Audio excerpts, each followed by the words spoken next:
what CFI does. We put you in front of those college coaches to give you a chance to get a scholarship to go play college football. That's how you gotta want it. You gotta show these guys that you want to be there and that you're better than your opponent. You can't sit back and wait.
All right, good evening, everyone. Welcome to Football Focus Weekly. We are still in our off-season series. This is our April show. And as usual, we are sponsored by Victory Chevrolet, where $19 down delivers any new or pre-owned vehicle in stock. Make sure you visit victorychevycharlotte.com today. Check out their inventory and see how they can help you. We're also sponsored by the CFI Carolina's Mega Showcase, which is coming up very quickly on Saturday, May 10th at Rocky River High School. We have been promoting this pretty hard on our social media. We're excited to talk about that a little later into the show. But I would stress to you, if you're thinking about coming, sign up now. We are already over 100 players registered, which is an incredible thing with it being over a month away. I mean, I think this is on track to really break records, and I'm glad to see it because it's such a great opportunity to be in front of 21 different college football programs right now. That number will increase. We feel like we're probably going to be in the 30s once it's all said and done. But make sure you go to charlottefootballinsiders.com, click on the CFI Carolina's Mega Showcase tab, get your information, and make sure you sign up today. All right. Before we get into the show, I've got two guys here I'm going to introduce, and then they're going to go in the background because we're going to talk about player rankings, some of the things that everybody loves to talk about with what we're doing. But first, he has changed his name. I'll let him explain why he changed his name, but we're going to bring him on, Adam Weber, with a new name. Hey, man. What's up? What's going on, pal, man? What's going on, man? Long time no see. Yes, sir. How you doing, man? I'm doing good, man. Just in the spring stage right now, football, man. Just lifting weights with the kids, and just building that conditioning phase, building that foundation right now. So it's been fun to be back outside a little bit. Absolutely. So what's up with the new name, man? What's going on with that? Man, I forgot who told me. I was told, man. They said I've been at Independence too long, man. So I need to drop the Shelby, man. So, so I just went with my regular nickname that I've been having since I was a kid, man. And just put the I in there, big eyes, so it'll be Big Web, but the I just the Indy I. That's all. I like it. Now you ain't gonna be welcoming Shelby though, so. No, I'm not worried about that, man. Hey, man. I'm always welcome where my parents live, man. It's where I'm from. Hey, it's like what a lot of people say, man. It ain't on you, it's in you. So I'll never forget where I came from. All right, good stuff. Hey, and let's talk about y'all schedule real quick, man. That's a good looking schedule. Yeah. If you want to beat him, man, you got to beat the man. I think with with this new conference alignment and things like that, I think it's going to be big to be battle tested early on. Yeah. Open up with Gaffney, going down the road to Gaffney. It started as a scrimmage the last 2-3 years. And we always did good, pretty much end up tying or just being like a 14-10 or 10-7 type thing, not really wanting to, try to press the issue at the end of the half to try to, Right. score points and make sure we get out of there healthy. So both coaches just agree, like, hey, man, let's just make it a real game. So we end up making it a real game. Awesome. So that'd be our opener. Then we got to go. We get Huff at home, get a rematch from the playoffs.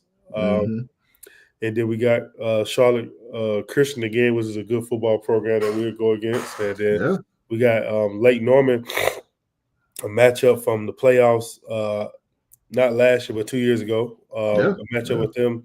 And then we got Palace Stays coming off a big season that they had last year. So those are our first 5, man. Then, our conference schedule is what it is. I'll take the hardest in the state. So, it'd be good, man. It'd be a lot of good gates this year, a lot of good competition, a lot of talent on the field, each game that we play, man, and a lot of exposure. Absolutely, man. I'm excited to see it. Good stuff. All right, then we also have with us right now Coach Dub, Robert Washington from Mountain Island Charters. What's going on, fellas? What's up? How y'all doing? What's going on, Dub? How's it going? Man, chilling. Just in the middle of track season, football workout. So it's busy, but good busy. Yeah, that's good stuff, man. How'd you guys do it? Is indoor track over? Yeah, indoor track's over. Okay. Our girls 4x2 end up breaking the 1A 2A state record. So we end up going to nationals with our girls and boys team. We had eight All-Americans. We had 8 kids finish as All-Americans, Adidas National All-Americans, which is pretty good for a smaller school. And then also because when they're going up there and they're competing against, for example, our girls competed against like some of the best girls from Detroit, right? It wasn't just one school. So pretty much it's only a few schools that actually run their relays. Typically they get the best ones. That's like me pulling a kid from Mallet Creek, pulling a kid from Dudley, pulling a kid from Cutlass, and pulling a kid from Mountain Island and making a relay team. So a lot of the schools up there was like, y'all not an all-star team? He was like, no, all these kids all ran at, Mountain Island. I said, as a matter of fact, they've been here since elementary. So they went through our elementary program, our middle school program, and then our high school program.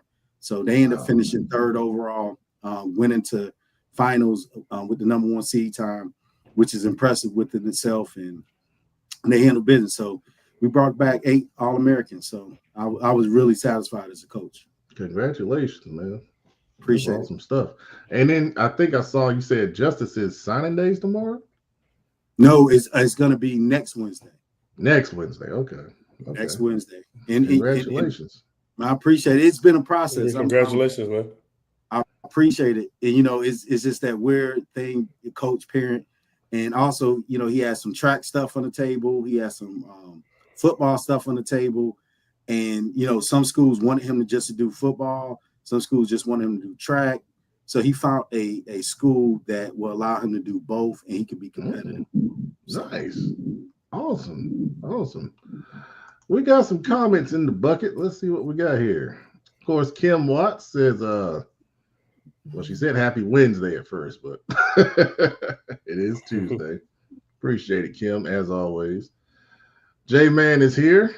Mooresville, you guys had a pretty good schedule too. That was impressive. Chat administrator is here. He likes their schedule as well. It was just released a couple hours ago, so I retweeted on social media. If you guys haven't seen it, you can check it out. And then Mr. Hunt checking in. Yeah, man, we're excited for this season too. That's why we're doing a show in April. So all right, everybody sit back. You guys hang tight. We're going to go through some player rankings. We'll kind of talk through a few different of the most recent ones. All these are based out of Mecklenburg County. I kind of bit off a lot, to say the least, trying to put in 8 counties this year, so I'm trying to get through Mecklenburg County, and then we'll finish up with the outlying counties after that, just to give you an idea of what we're looking like as far as the releases. Because I know a lot of you guys, players especially, are asking, when is this coming up? When is that coming up? Just hang in there, hang tight. It's coming, okay? And they're probably going to come in bunches, so I can get through, everything we want to get through. But as far as Mecklenburg County goes, I did a top 10 because there's a lot of good offensive linemen in Mecklenburg County, and I'm not going to talk about everybody on here because we don't have enough time.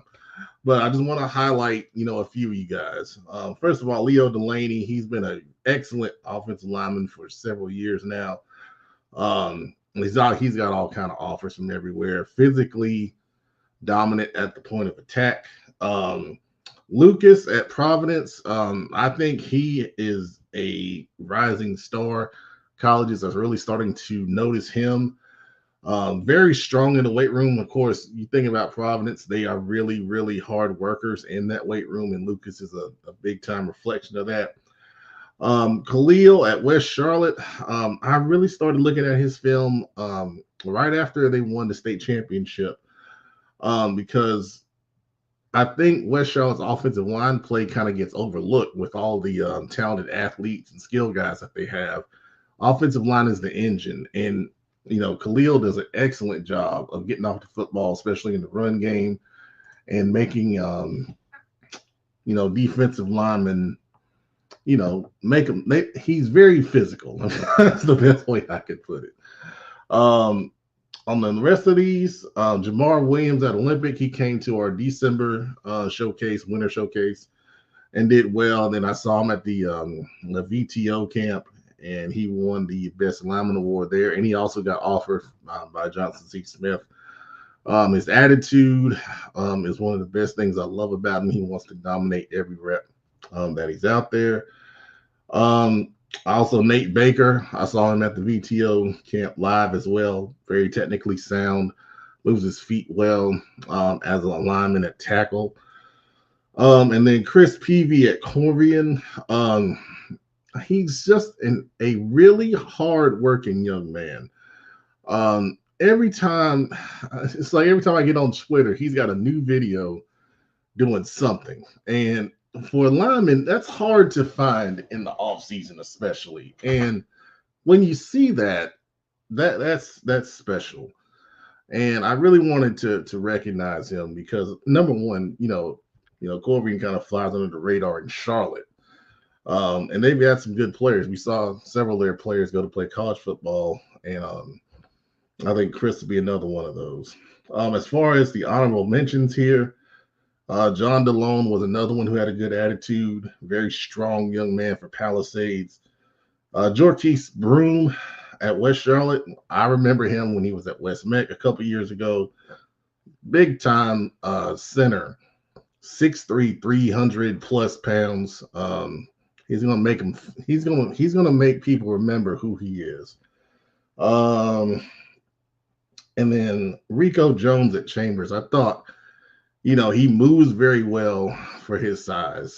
There was a really impressive trap block that he had against Hickory Ridge last year that really kind of put him on my radar to kind of take a look at him. So, but all of these young men are very talented, and I see what I figured I would see is somebody not happy with their ranking. And what I will say, not only, I'm not going to pick on you, Mr. Brooms. I think you're a very talented lineman, but if you're ranked, you're very good. You're excellent. And, for kids that don't see their name or parents that don't see their child's name, I'm not going to say that it doesn't matter, but remember what your goals are, okay? This list didn't exist 2 years ago.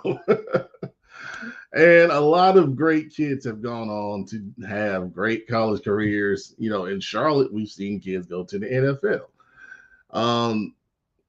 Being ranked on Petman's list is not the goal. The goal is to go play college football and do well in your career. Okay. I'll tell you why. And I appreciate that. I know I'm not picking on you, but the main thing that I tell a couple of people that reach out and ask, why are you doing this? The main reason is we're in April, and this is not a time where a lot of people are talking about high school football. I mean, even in the era of social media, I mean, let's think about it. You know, some kids are getting invites to certain camps and things like that. But it's not in the mainstream conversation. And I wanted to find a way in a dead period to shine a light on all of our talented kids, you know, out here in the Charlotte metro area. And not only that, now I'm working with Prep Reds on North Carolina, it's across the state. And, you know, to be honest with you, we have heard from college coaches, you know, for years now, that social media is something that they pay attention to know who the best players are in their respective areas. You know, there are several college coaches that are going to be coming to the showcase coming up on May 10th that recruit Charlotte, they recruit Mecklenburg County specifically, and they want to know who are the guys I need to watch. And that's what these lists try to help them, you know, kind of zero in on. Who are the guys that they need to watch? Now, that being said, they wouldn't be great college coaches if they just listened to me. But I want to be a resource, and I have been a resource for college coaches that are looking to recruit this area. So that is the reason why these rankings exist. So to sum that up pretty quickly there. All right, so in the Mecklenburg County safeties, Nick Reddish from Independence, he's just an incredible player. It's reflected in all the offers that he's getting, and I know he released his top schools. So some schools going to get a really, really special player there. There's not much more I can say about him. His play, you know, speaks for itself. Nick Rankin at Palisades, you know, I appreciate what Coach Simmons said about him being an athlete. And he is he's a great athlete, but I ranked him as a safety. I think he's an excellent safety, and that's the main reason why, you know, I ranked him as a safety, because he's lights out at that position. Josh Hines at Myers Park, very athletic, great speed, really good physical frame. And then the Providence Day kids, man, you know, all three of those guys that are listed on here are really, really talented, with great upside, great physical traits. It was tough to try to sort through where to put those three guys, and it really just came down to numbers. Because they're all three on the same team. That was the only thing that I could use to try to, you know, kind of categorize where they fit in there. But the rest of the honorable mentions, Kenyon White at Olympic, he got his offer from East Carolina a couple months ago. He's a rising star to watch, kind of under the radar right now. Soto Kelly, very physical. I love the emotion he plays with physically. Very aggressive mindset. And then Max Somerville, I saw him live last year against Cannon. He got 2 interceptions in that game. Great instincts. He can play man in zone. Very good player for Country Day. And then over to the corners. What can you not say about Samari Matthews at this point? I mean, he's one of the best corners in the nation. I think he's the best one in his class, flat out. You know, Ricky Myers Jr., he really impressed me when we saw him against Myers Park in the season opener last year, and then once again against Butler. Really, really talented young man. And Nate Dollard at Country Day, I just retweeted some of his highlights from 7-on-7. Incredible athlete. Played up in 18U. He's only 15 years old. He's already got an offer from Syracuse. Under the honorable mentions, Marcus Myers Jr. at West Meck. I really like him. I saw him against Rocky River last year. Played with good technique and man coverage.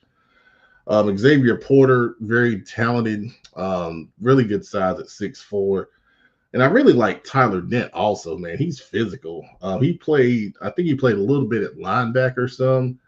And he also plays at corner and really good size at, I think, 6'1", like 180. Really talented young man there. And then under the athletes, of course, the top two at West Charlotte. I think KD just released his top 6 schools maybe today. So that was exciting to see for him. Very talented kid, can do just about anything on the football field. You ask him. Keelan Shelton at Providence, great size at 6'3". He moves very well with that size, great speed and agility. Caleb Cooper, his running back highlights were very impressive. I'm excited to see where he ends up because he looks really good as a running back. And I think now with Ian Klein graduating, he's got a chance to really step into a big-time role for a very good program. For the honorable mentions, Bryant White at North Meck really came out of nowhere last year, had 8 interceptions and was an all-conference player last year. Great instincts from the free safety position, excellent speed and hands. So it's a lot of talented kids here. And that's really only 3 positions, and I didn't even hit everybody. So you guys are doing a great job. We've got a lot more to do in Mecklenburg County. Defensive line, linebackers, edge. I think we're going to try to do an edge category also. And then the other counties will come after we finish Mecklenburg County. So just hang in there. We're going to get through it. Everybody will try to get some recognition. And I appreciate everybody's activity around these CFI player rankings. All right. Let's see here. We're going to switch gears and I'll see if everybody's ready. I think everybody's ready. All right. So we're going to bring the guys back and we're going to talk about some of these new new conference rankings. And we're going to get that on the screen and we'll bring the guys back and we'll talk through how some of these conferences are looking. If I can pick the right thing. There we go. Okay. All right. I think I saw the producer, but then he left. Anyway, I'll try to make that a little bigger. But first of all, you guys, your final thoughts on the realignment. How did this end up for you guys? Do you feel good about it, or was there something that needed to change?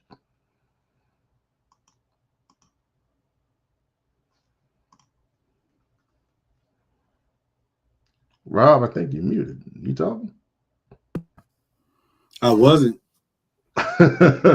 Oh, okay. Well, there's a producer. We'll bring him on too. All right. So as far as the realignment goes, how did you guys feel? Final thoughts? Is it good, bad, or what? It's interesting. That's the word I'm gonna put on it right now. It's interesting, and can't really finally. I think we got to go through a season on it before I can really assess if it works or if it doesn't.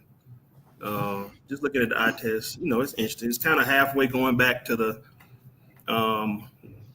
big 4A, small 4A format. The really interesting thing is you have conferences with, like that one right there with Hoggard. You got conferences with 3 classes in one conference. So that's interesting. Yeah. That's why I put that interesting label on there.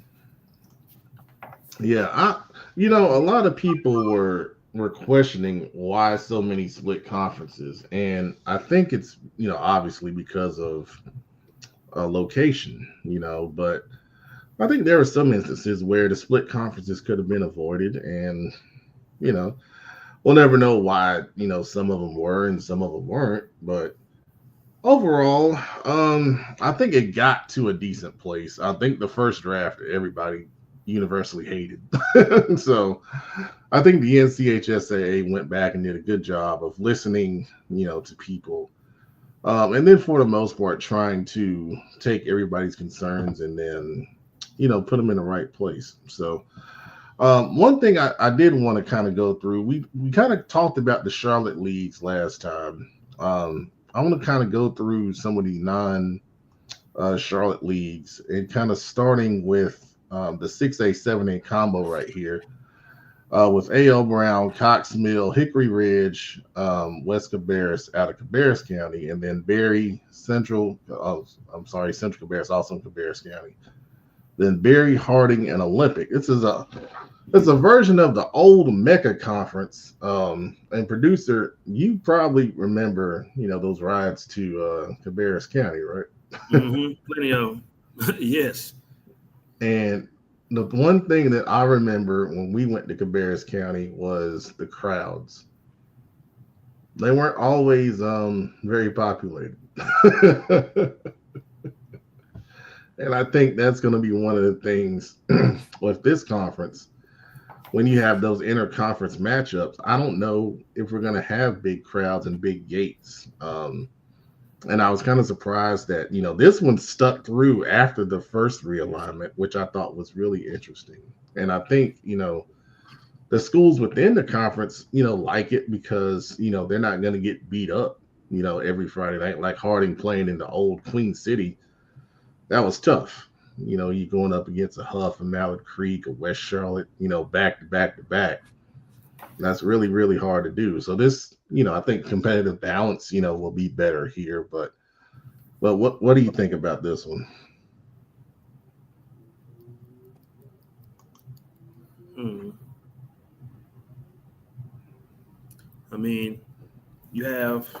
got Berry and Harding is close proximity. But everyone else, Olympics clear on the other side of town.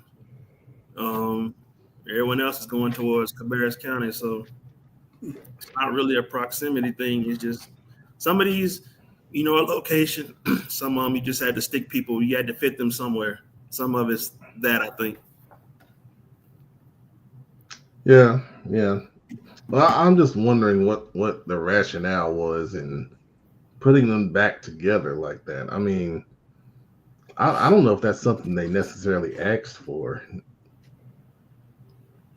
but c'est la vie. One other interesting thing I thought was Charlotte Catholic going back to Union County, leaving the CMS schools and playing with the Cuthbertson, Marvin Ridge, Porter Ridge, Weddington, Piedmont, and Sun Valley. That's a very good football conference right there. I think you think Weddington is probably the best one, but Catholic, with their style, that's going to be a fun conference to watch on the field.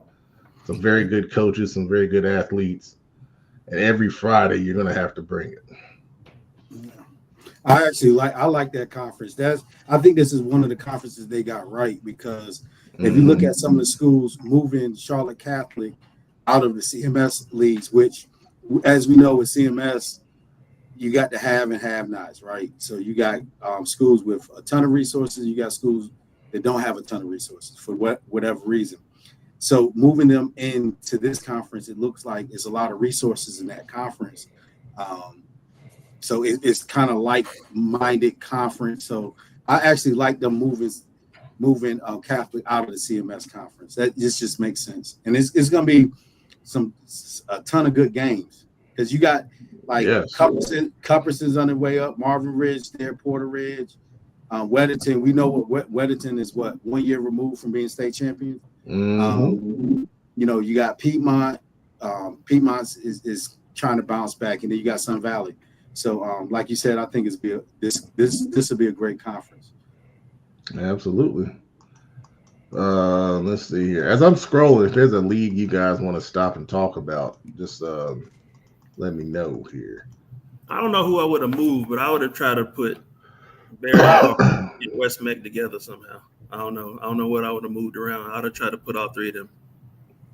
Well, back when that first draft came out, I thought there was a potential to have a 6A, 7A CMS league where we put all of the 6A schools and the lower 7A schools together. And that would have included West Meck and a Rocky River, along with Berry, Harding, and Olympic. I thought that would have, been a chance to have a league like that. But, Yeah. I like that. I was gonna say, Pat, I like that that 6A 7AF with Ben L. Smith and Dudley and those guys. The only thing I would say right here, yeah. is that only thing I would say about that, I think they waited a little bit too late because I still think Grizzly is still gonna be good. I still think Dudley will be good, but I think they missed out on a lot of good matchups over the last 4 or 5 years or so, where those games could have been one of the biggest games in the state. I know the Dudley fans have been wanting this for a long time.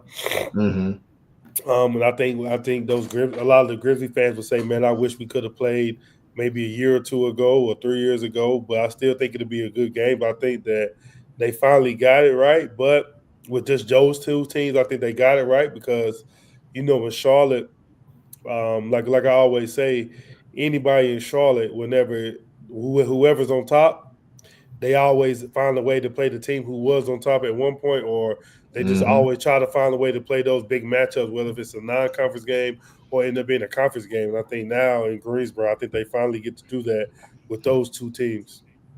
Yeah, absolutely. I know there was some in staying in that area. I know some people wanted Reedsville to, you know, try to get in on that a little bit too. I think Rob, you correct me if I'm wrong. Like with Reedsville being what are they, 4A? I think they're 5A. Was it possible to have like a was it possible for them to be like a 5A team with a 6A and 7A conference? Like, was that possible? Or even like a 4A being with 5A, 6A, anything like that? Well, there's a 4A, 5A, 6A right there. So, yeah.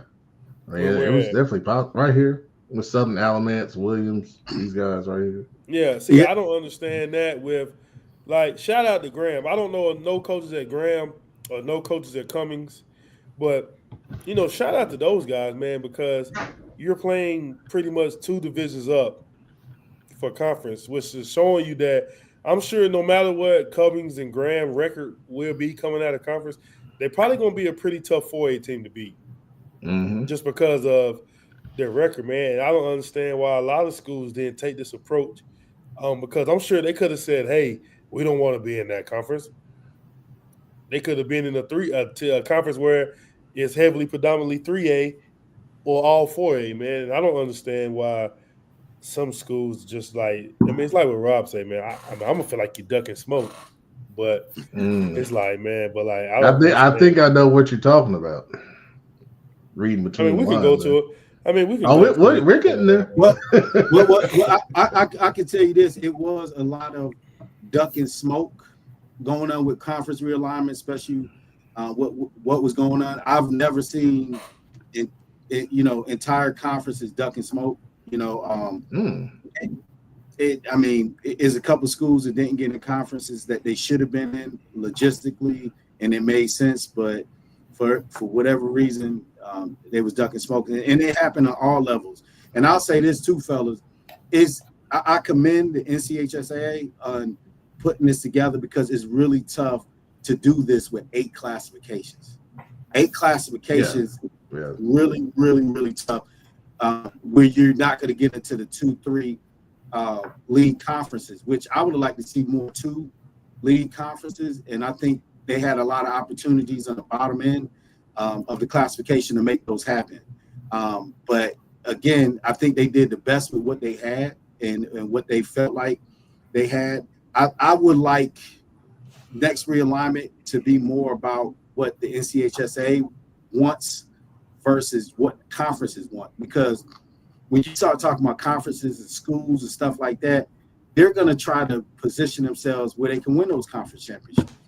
You got schools that wanted to move to this conference and move to that conference, and it just didn't make sense logistic wise because the state harped a lot on not having so many split conferences and putting teams in position where they didn't have to do a lot of traveling. I think we missed that on several of these conferences because it was schools that, in our words, duck and smoke. And I've seen, teams duck and smoke in football, but when you got schools duck and smoke in all the sports in the school, that comes to a different level. And it became more political. I think this realignment became more political than it needed to be. And I, moving forward, I would like to see the state be more, solid on what they're saying. Right? You got teams that's doing a bunch of traveling, and I mean, you got programs. You have to understand when you do a bunch of traveling and stuff, you can't travel with fans. You're not going to make good gates. So I don't think it was spread out the way it needed to be, especially on the bottom half of the grid line. Yeah, and we'll get to that here in a second. That'll kind of reflect what you're talking about there. But I want to talk about 5A, 6A Conference F, which is Cleveland County and Gaston County pretty much. Ashbrook and Kings Mountain in 6A, and then Crest, Forest View, Hunter Hutz, North Gaston, South Point 5A. Pretty much keeping the Big South, together for the most part here. What do you guys think about that league? I mean, it's pretty much, the same. Out missing, maybe one or two different schools there.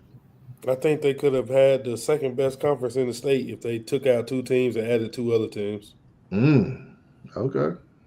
Or arguably the best conference, depending on how you look at it.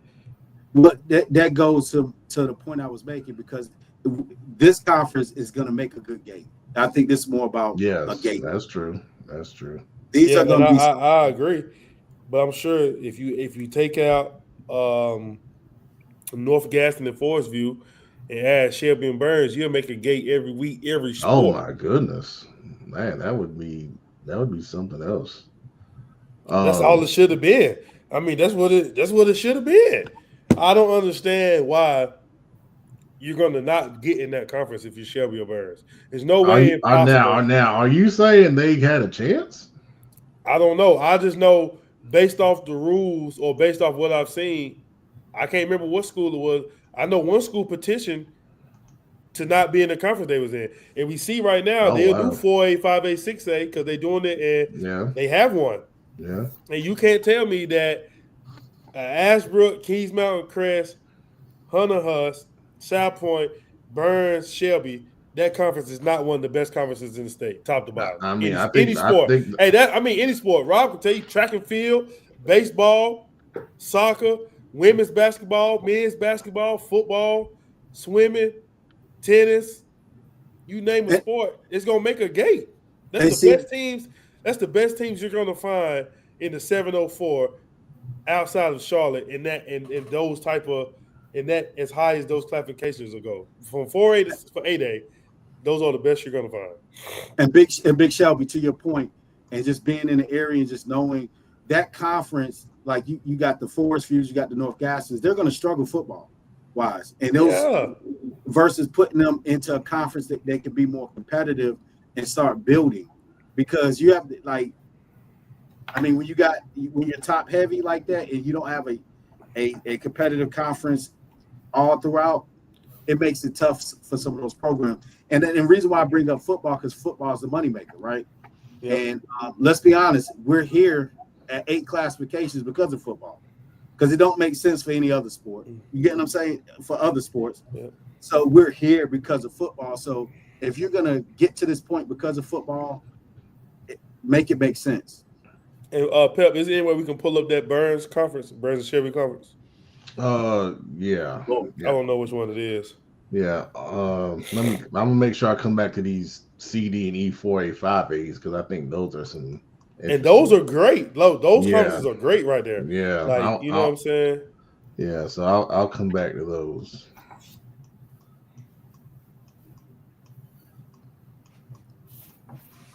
Let's see. Here you go. And then look at that. 2A, 3A, 4A. This is the one you want, Conference C. I mean, come on. I mean, come on, man. What's the problem? but my problem with the conference. I'll tell you like this. For the last 4 years, they have pretty much been in this conference outside of West Lincoln and Lincolnton.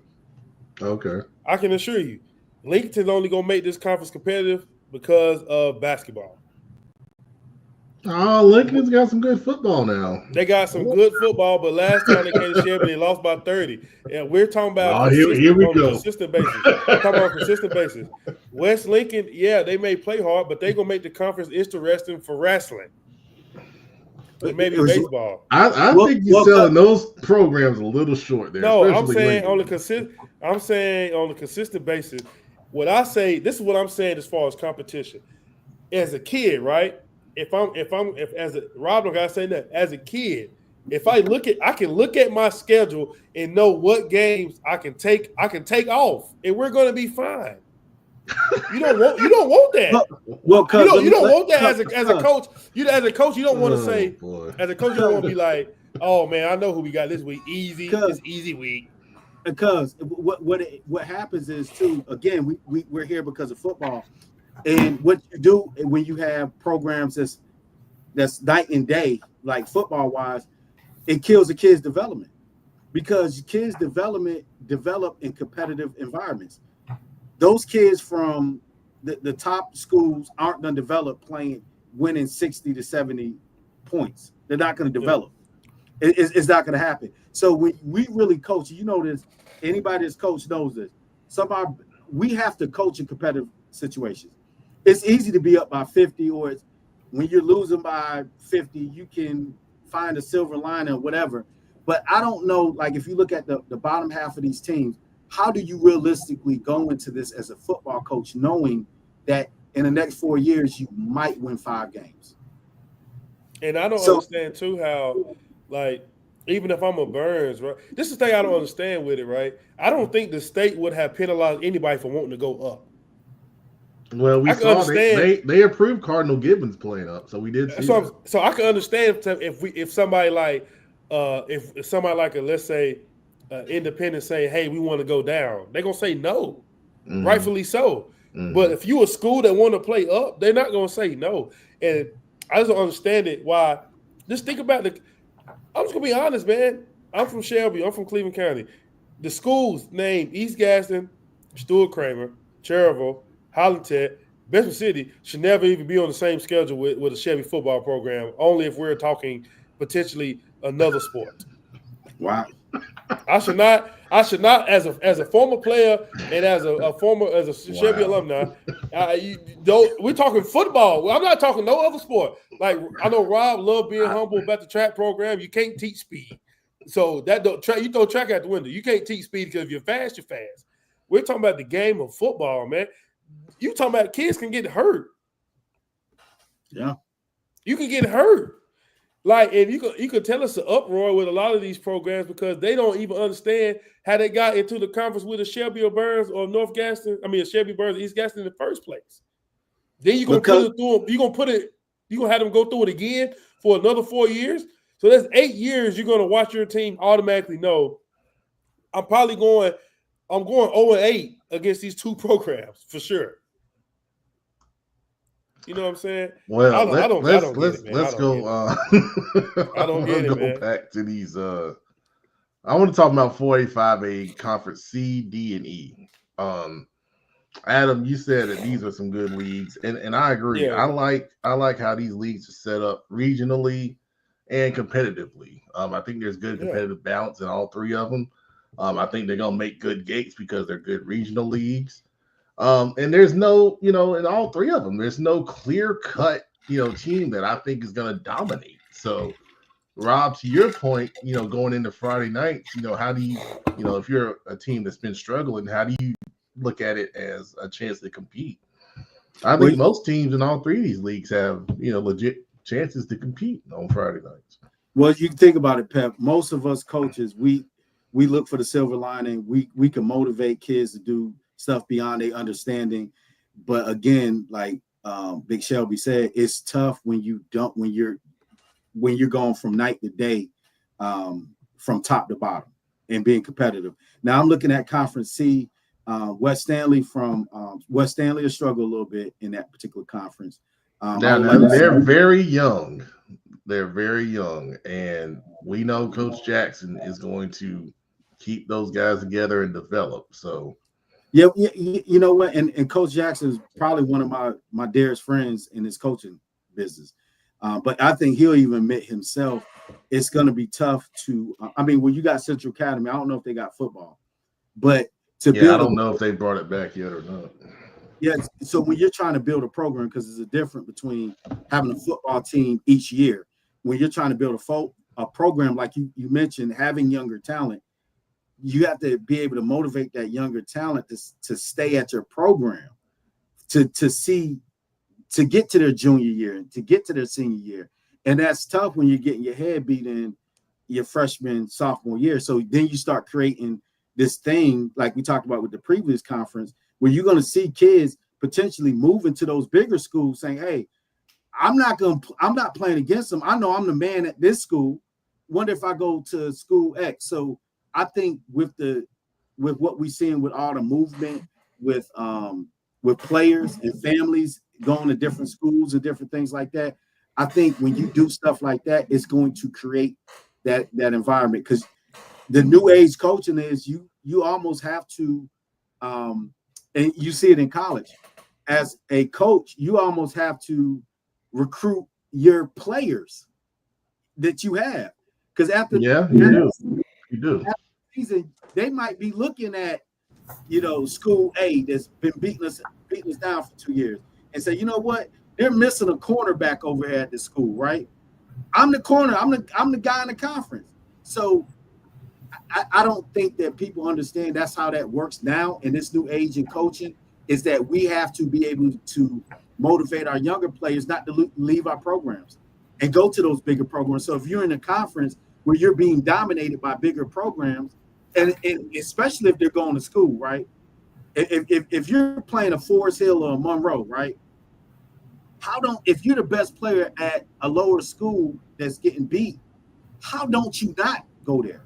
That's the question. How do you not see that? Because we're living in that age versus staying where you're at and developing and going through that. So to your point, I will say this is something we've talked about before, and we're kind of going into a different subject here, but if you're the man at one school and then you're trying to go to a bigger school, there's no guarantee that one, you're going to get on the field at that other school.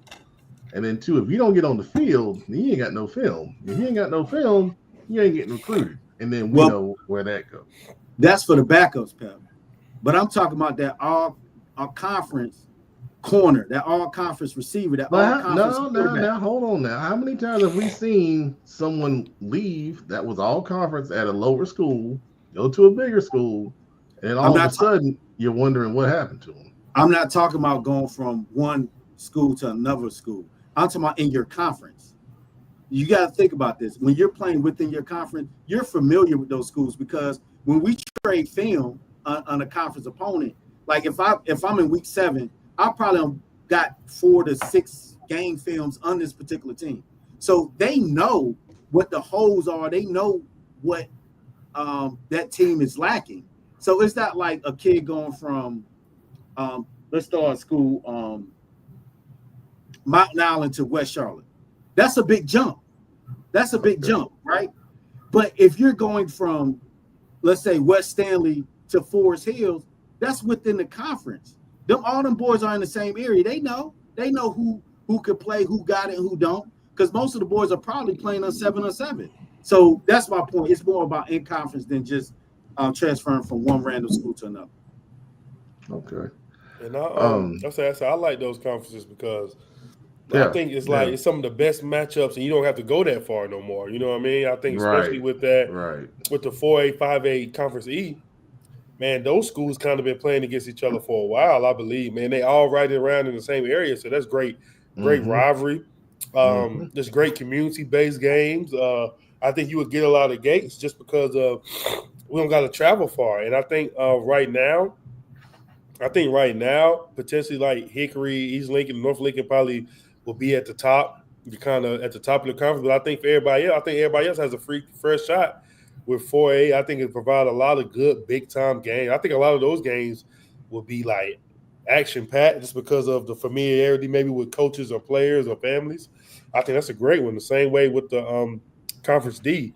We're having Concord and J.M. Robinson, man, and Northwest Cabarrus. I think a lot of these guys, these kids that probably grew up in the areas, they know each other, probably used to play with each other, but because we lived here and you lived there, now we playing against each other at different schools, I think that'd be great.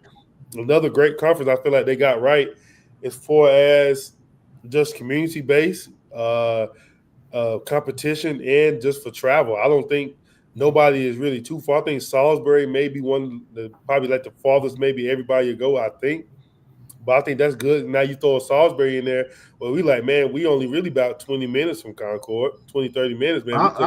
I'm glad to see them get into this conference. Yeah. I think that's big for Salisbury again. Yeah. Salisbury and South Rowan. They pretty much are going to play. What's that? A 17 conference or 18 conference? That's an 8. So they're 18 conference. So they're going to get 7 conference games against 6 5A, 1 4A, and then your other schedule you can kind of put 5A, and it's only going to make your RPI be even better for playoffs. And they're going to be battle tested just playing against those bigger schools. Man, I think that's great. I think that's a great conference right there. Now, Rob, I want to give you the floor on your football only conference because I think a lot of people agree and say, how did this happen? And I still don't understand how that happened, because this is literally crisscrossing the Charlotte metro area on like 4 different highways. Well, my mom always taught me, if you ain't got nothing nice to say, don't say it at all. Okay. This conference, no, serious, but it makes that ain't what we do here. Well, this conference makes absolutely no sense. I mean, you're traveling through Charlotte Metro. I mean, you got Thomas Jefferson going to North Stanley.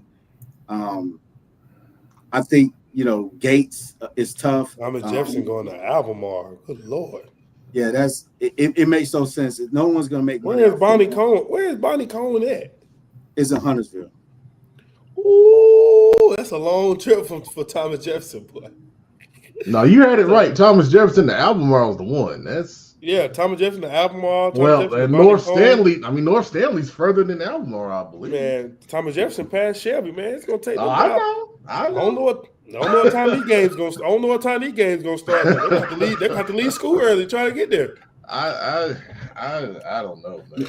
Well, the thing is, and this is where I said where with the parity and the balance is, you got to think how much educational time that these schools are going to miss. And I ain't just how much educational time, because to get to Thomas Jefferson to Albemarle, what are you leaving?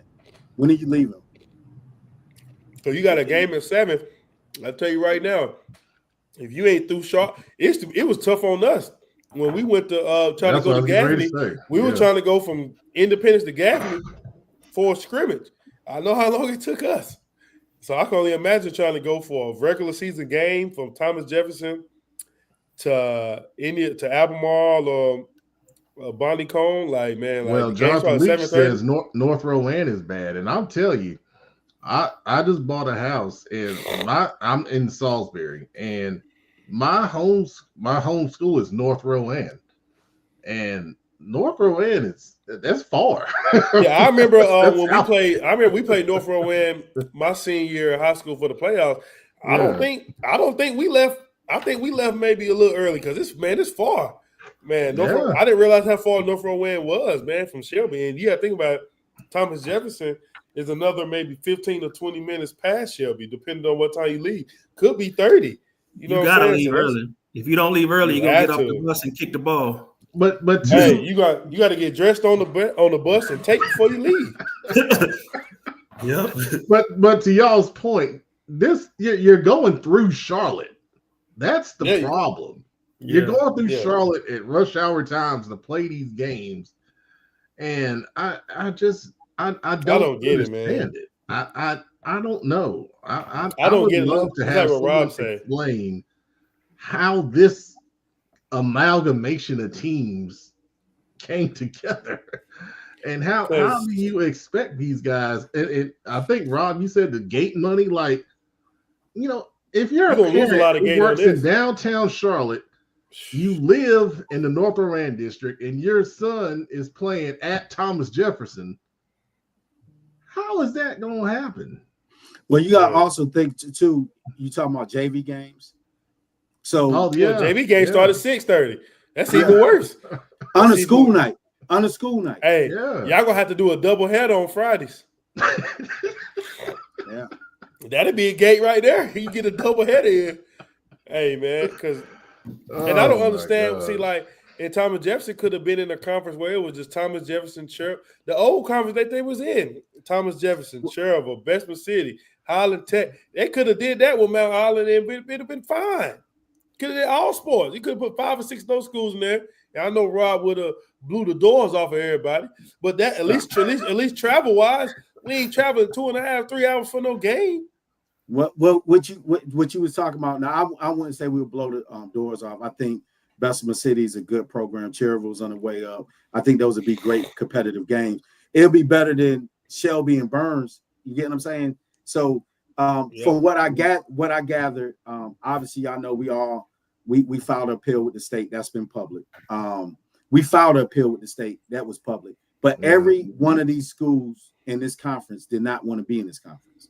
So wow. Except I don't know several other ones. I don't want to speak for no one, but majority of the conference, not all, majority of the conference didn't want to be in the conference. And we had the same argument, travel. So, I mean, you got to think about it. Gate money, prayerfully we get a good gate, but none of these schools are going to get good gates. And these are programs that rely on football to fund majority of programs. Right, exactly. Coach Tatum. Time too, man. We talking about potentially like if a Thomas Jefferson plays Bonnie Cone on North Rowan, right, at 7:30. You know, typically a high school game starts at 7:30. If it's a good competitive game, or even if it's a blowout, we're talking about that game ending what, 9, maybe 9:30. Yeah. Right? Yep. And you can't just get on the bus and leave. It's gonna take about 30 minutes. So we're talking about leaving every game potentially at 10 o'clock. If it's no running clock. Imagine if one of these games mess around and go overtime. Oh my gosh. You might as well just be back to school. I'm telling you.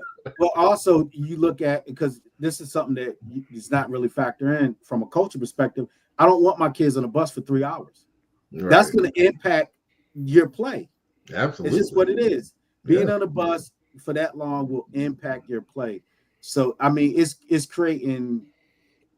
I mean, it is what it is. We're already committed to it. We're going to make the best of it. I'm having a positive outlook on it because guess what? It's nothing we can do. So you got to kind of play with what you got. And I think everyone that's in the conference is taking that same mentality. But that's looking like a charter bus every game. Well, that's what I was going to say. It's like playing a playoff game every week in conference. How do you get a charter bus when you don't got the gate for some of these schools? You get what I'm saying? So yeah, I get it, man. That's crazy. That's high profile donors. Matter of fact, let me see it. Let me just put my maps in real quick. Well, while you doing that, Coach Tatum said he was at North Rowan and they played Thomas Jefferson in the second round in 2021, and they had to leave super early. Got to. I mean, that's 85 going down through Charlotte. And then, like you said, we're past Shelby, another 20 minutes.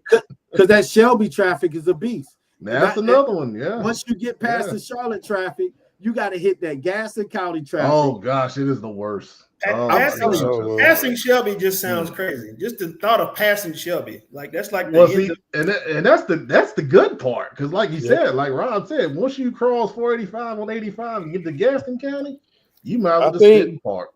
I think for I know Coach Dub is speaking for everyone.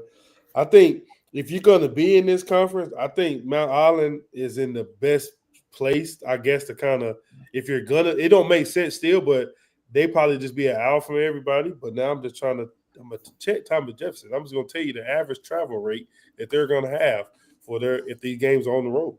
See, we got 485. Yeah. We got 485 is clutch. We 485, 85, 77. Yeah.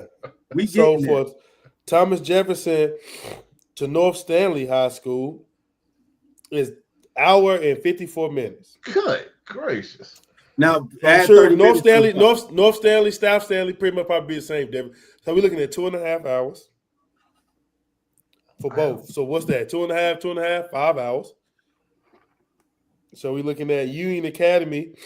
Is that Union Academy in Monroe? Yeah. That's an hour and a half. Add another 30 minutes for bus. That's 2 hours. So that's 7 hours already. While you doing that, Coach Shane Short, good to see you, man. Shane, that's a good point. That's a great point. Go ahead, Rob. What you got to say on that? Not because I mean he's right on the money. That's the stuff that we talked about with the state. Is like we're asking some of these kids, especially some of these kids that's taking AP courses or kids, period. Don't matter what course you're taking, but just say you're taking an AP course or you're taking a course through Central Piedmont, Gaston College, whatever the case may be. Those kids are losing instructional time. Mm-hmm. And that's our point is the instructional time. Forget the athletics because we're supposed to be an educational-based athletics. So our athletic experience is based around our educational experience. Education comes first. Student comes before athlete. And I don't think we put. I don't think 6 minutes. So Rob, here's my question. That says football only. So what does your conference look like outside of football? They put us at another conference. You're almost there, right there. Oh, 1A, 2A, 3A conference B. Lord, pretty much a charter school conference. That's what a lot of the trend I've seen is pushing a lot of the charters to charter only conferences, which we was already in. That's not a big deal. I don't think it's a conspiracy behind that, but that's what that is. And if you look at it, that you got a lot of schools that's within our conference and that new conference that don't have JV programs. Like they're not really well established. They don't have all the sports. That's what I want to say. Yeah, for example, I know Queens Grant don't have a lot of. Queens Grant only has a handful of sports. Yeah, so they don't have. I know they big in basketball. I know they boys basketball teams. They lost the Corby in like the game before state, I believe. I think Queens Grant only has like basketball. I think soccer. Well, they really only have school buildings. They have their classes are in trailers. So like they don't really. It's not like necessarily like a school building. Like everything's in like a trailer type thing. I believe like the front office and classroom. So you got to walk outside to go to every class. Well, they don't got sports like wrestling, slim and stuff like that. Where if we were to be in that type of conference, we felt like we should have been moved back to the conference we're in now. Because you got to think. Why did they put y'all in this conference right here? This 2A, 3A, 4A conference B? Because like if you look at like use Langtree as an example. Langtree fits more in that conference than we do. Okay. Because Langtree doesn't have all the sports. They got some competitive sports, but it would have been much better for them to compete in that conference. Because if you look at it, it's going to be certain sports that we're going to dominate just by them not having it. Gotcha. You get what I'm saying? So I don't know. I think we missed it on that one. I'm going to go back to Charlotte because we kind of touched on a point that I want to talk about, and we kind of glanced over it last show, but the making of the Charlotte conferences, I still don't get what the thought process was here, because one of the things that we talked about, and we referenced it with Rob's conference in Mountain Island, is traffic and regionality. And I think someone earlier asked about Huff's conference right here.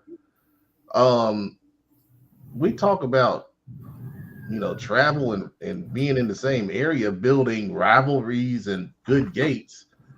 This conference is all over Charlotte. and I don't understand fully what the thought is in putting that league together. Yeah, and I think for Charlotte, man, I think that you had enough just 7A teams to make a 7A conference. Yes. And I think because it doesn't make sense, because like you said, it doesn't make sense because you pretty much had like with the conference win 7A, 8AC, it's the same conference outside of Huff. You put Butler and Independence in it, but you took out Huff and who was it? Hopewell? Yes. Just to put Huff and Hopewell with Garinger, Myers Park, South Med, West Med, which kind of doesn't make sense. And you just take out the conference we had, I mean, it's like it's all over the place, man. It's just like I think you could have did a straight up 7A because it's only 3, 4, 5. It's only 7 7A schools, and I think the coaches were like, okay, 7A, just play 7A, which is cool. And you still could have had your non-conference matchups with Independence.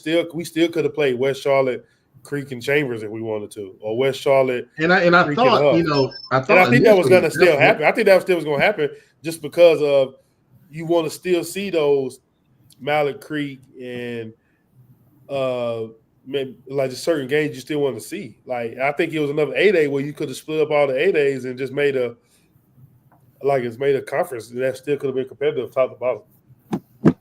Yeah, and to your point, I thought it was going to be easy for Charlotte to have an all 7A conference and all 8A conference because of the number of teams that we have here. And then with the 6A schools, I thought we had enough to do a 6A, 7A combo conference, a 7A conference, and then an 8A conference. And then, if we had a couple of teams, kind of left over, you take the lower 7A, the lower 8A teams, put them with the high 7A teams, and then have a combo conference that way. So, I mean, the fact that we didn't do that and then we still didn't group it by regionality, I don't know how this was grouped together. I mean, I don't know. I mean, 7A, 8A Conference E probably makes the most sense outside of Palisades being in that, which still don't get that. Yeah, they could have easily. What I would have did was told them, look, if we look at 8A right now, Chambers a top school, Mallet Creek, West Charlotte, Huff, Miles Park, Palisades, right? Or potentially Providence. I would have said, let's put 2 8A here, 2 2 2. Whoever the best 6, let's split them up, right? Exciting then to see say right now. We can split up who we think the best 2 7A schools are as of in Charlotte, right? Well, Independence Butler and do whatever. Like, I don't know, man. I'll It could have been better than this, though.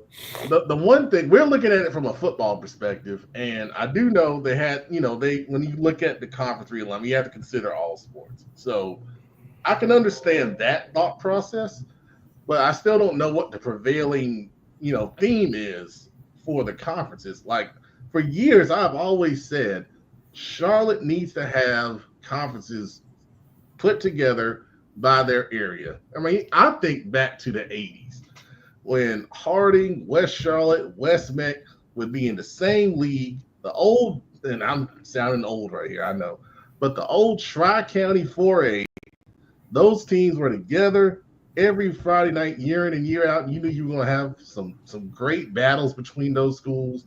You're going to have great gates. Everybody looked forward to it.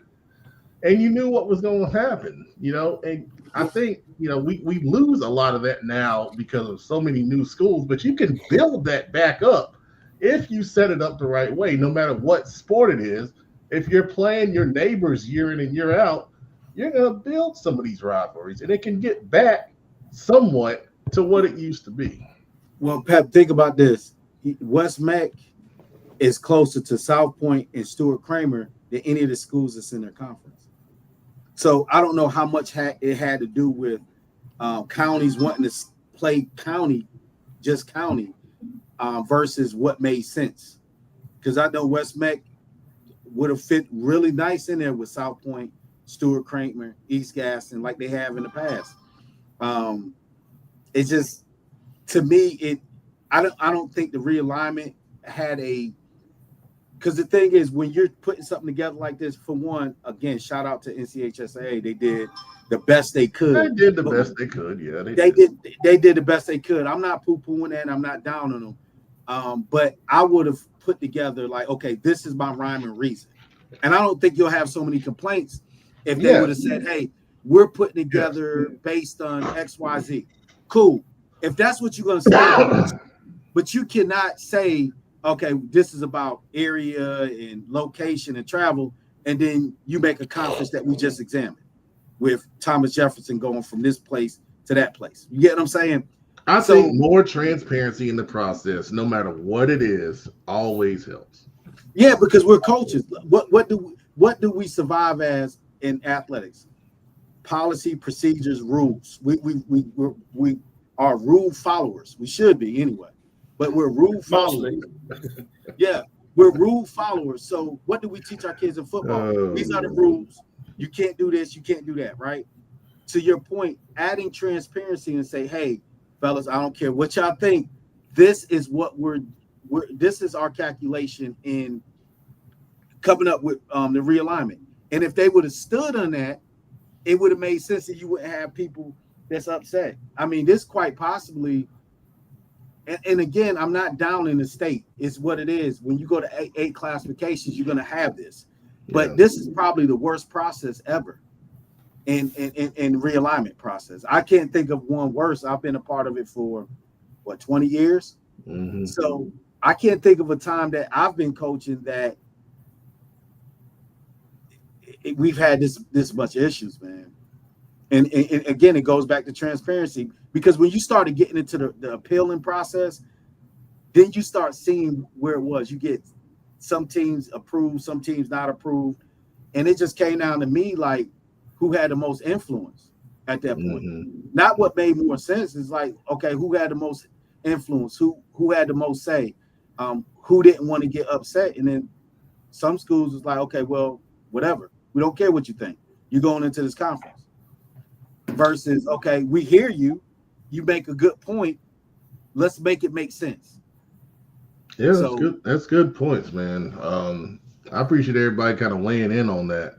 Chris, if you want to, once the show ends, you can scroll back. We talked about that conference a little bit. So, good luck.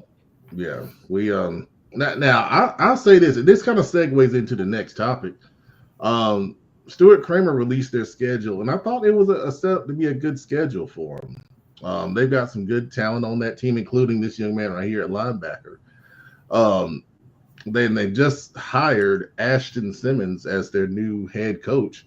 And I will say, I like Mr. Simmons. I worked with him, a couple of times when he was at some other places. Was very smart. Likes to promote his kids. He already did that in promoting the Showcase coach. I appreciate that.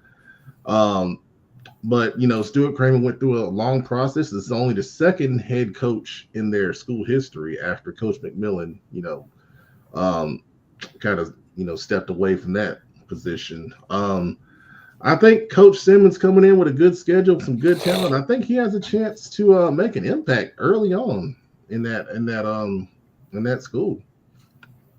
You talking about football wise? Yeah, football wise. Yeah. Look, he's as good as they come, man. He promotes his kids. Shout out to Coach Simmons. What conference did they get in? They were in one that I think they were in that Gaston County League we were talking about. It's the one with Shelby and Burns. Yeah, I bet so. It's a lot of them. You look at the schedule and see at least 4 or 5 winnable games.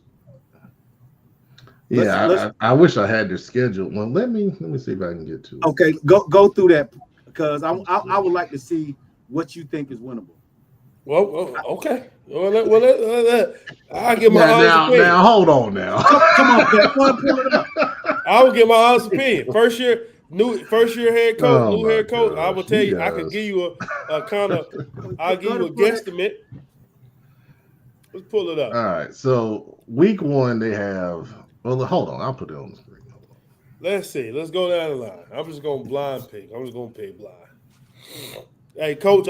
Now, I want y'all to. This is Adam Weber. Hey, Coach, if you're watching, man, I wish you the best of luck in your first year, man.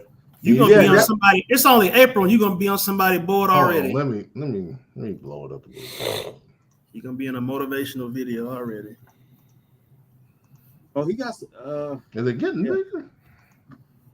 But don't sleep on Coach Simmons. Coach Simmons come from a winning program. All right, I'll call him out. Week 1, Forest View. Week 2, North Gaston. Hold on, you gonna let me see who call out the winner? Okay, week 1, Forest View. I think they beat Forest View week 1. Week 2, North Gaston. I like North Gaston in a close one. I can't believe we're doing this. You sure right now, one. Hey, first year you win your first game 1-1, going to the bye week 1-1. That's positive. Positive. Bessemer City's after that. That's a W. No, don't sleep on Bessemer City. I'm telling you, the boys got something cooking down there. That's gonna be a dogfight. That's probably gonna be. And Pep, I would challenge y'all to go to that game. I think. Hey Pep, are you asking me my opinion, or you ask Coach Dub, man? Coach No, Dub, you got. If this gonna be my segment, you gotta let me have my segment, man. All right, go ahead. This sounds like some Shaq and Kenny on TNT stuff. All right, now here we go. Hey, W. So they're gonna be that's 2-1. Highland Tech. That's a W, 3-1. Shelby. These 2 weeks right here gonna get a little rough for them, so they end up 2-3. All right, and after Shelby and Burns, it's West Lincoln. Well, that's a rough 4-week stretch, man. So I don't see them winning none of them 4 games. Lincolnton. So them 4 losses in a row right there. Cherryville. That's a W. East Gaston. I think East Gaston gonna be the game to get them 500, man. Oh, so to your point, Pep, I agree.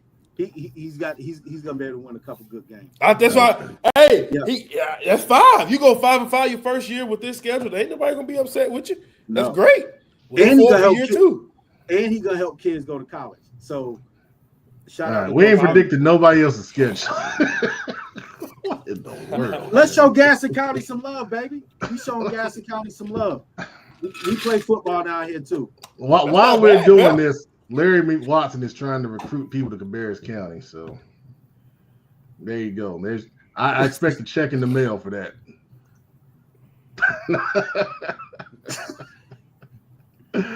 Oh, Omar Porter checking in. Yeah, I mean, I guess I'm Ernie Johnson on this show. That makes producer Charles Barkley. Hey man. Oh, shit. I'm gonna keep it real, man. I'm gonna keep it real with these schedules, man. I'll just tell you, hey, it's I would say this about scheduling. It makes sense now, especially in today's age of recruiting, where recruiting is becoming position-based versus area-based. It makes sense now why some of these schools in certain areas are starting to lose kids to other schools who are playing harder schedules, better competition, because that's where the coaches are coming to. That's where they're coming. It makes sense. So I see where you're going with that, because I'm just saying this is not a topic. No, for years, go ahead. For years with Gaston County in particular, we've played amongst each other, right? We played amongst the kids, grew up playing together and stuff, and they don't really get exposure outside of the county. So a lot of the kids, when they do go to college, they have an eye-opening experience. I think that's lessened to a certain degree for the last 5 years. You're starting to see kids really getting it in, or 5 to 10 years. But it's hard when you're playing, because if you're playing in an area, we got certain area styles, right?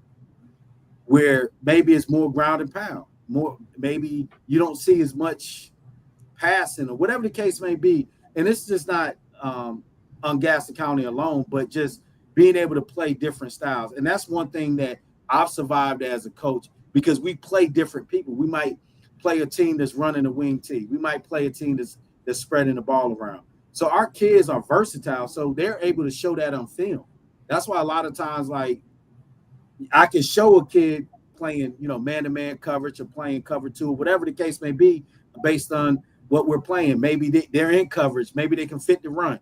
So our kids will look more versatile on film because we play a lot of different teams that run different systems. And I would say this too, Pep. These college coaches who are recruiting these college kids, the high school kids, they know the area. So they can look on the film and see who you playing, and they can look at your tape and tell who you playing against versus who you got highlights against versus who you don't. Yeah, that's these coaches have came to me and said that, hey, I want to see this kid plays against this team or this team or this team. A lot of kids don't have that sometimes, man. And I think that, like, even with the conferences, man, like now, right, competition, the Ashbrook Crest game a little different. You got a Caleb Gordon, big-time linebacker, getting to go against a Lyric Pettis and Pluto Surratt, other 3 or 4-star players, right? If I'm a kid, I just want to sit at the table. I want to get on the defense or offense where I can go against these guys, right? You got the tight end at Kings Mountain, the Tex Vaughn, got offers from all type of people. I want to be able to line up in front of him and say, "Hey, I guarded that guy." Yeah. Well, you know what I'm saying? You want to go against the quarterback at Crest and say, "Hey, this guy is committed to UVA. Hey, I get to play against this guy in a conference game. I want to show you I can play against him." Because you don't get that with a lot of games, man. I to your point, literally the school that my son committed to is his. Don't give it away now. I'm not gonna give it away. But they was at the Queen City. They was at this Queen City Bowl practice, right? And they never recruited him off of just what he was playing. They still was recruiting. They watched his film, but the difference maker was able for him to be able to show what he could do against a kid from Crest or any of those kids that was from some of those bigger schools. And he showed in practice what he showed on that highlight film. See what I'm saying? And even coach, the coach from Crest came up to me. He was like, "Man, these boys fast." And I said, "That's his game. That's what his game is being sold on." So when we was able to talk to the head coach with the school he committed to, he pointed that out, and that made a ton of a difference. So to your point, getting around playing. So for example, if you're at a Stuart Kramer and you're able to play against a West Meck, that might blow your recruiting up. Just that, you get what I'm saying? That might blow your recruiting through the roof because you're playing against different styles, you're playing against different areas. And even though they're close in location, it's night and day on styles. You get what I'm saying? So I think just having your kids face different talent and stuff like that, because you could be at a small school. And I want to say this, you could be at a small school. You don't have to transfer to a bigger school. You don't have to transfer, period. Stay at the smaller school and dominate your competition, but also getting out to some of these bowl games, getting out to these camps. That'll help you. And I hate to carry this conversation to another thing, but that's more of a point to go to the camp. Because if you're at Mountain Island, you better be you go to these camps. Pep, it's a lot of times, how did Reggie, then you get found. Yeah. You get what I'm saying? I mean, there's plenty of examples from the showcases that kids have been, found out, offered, and use that to gain. And we know how it is. You get one offer, then 3 or 4 more are gonna come right behind it.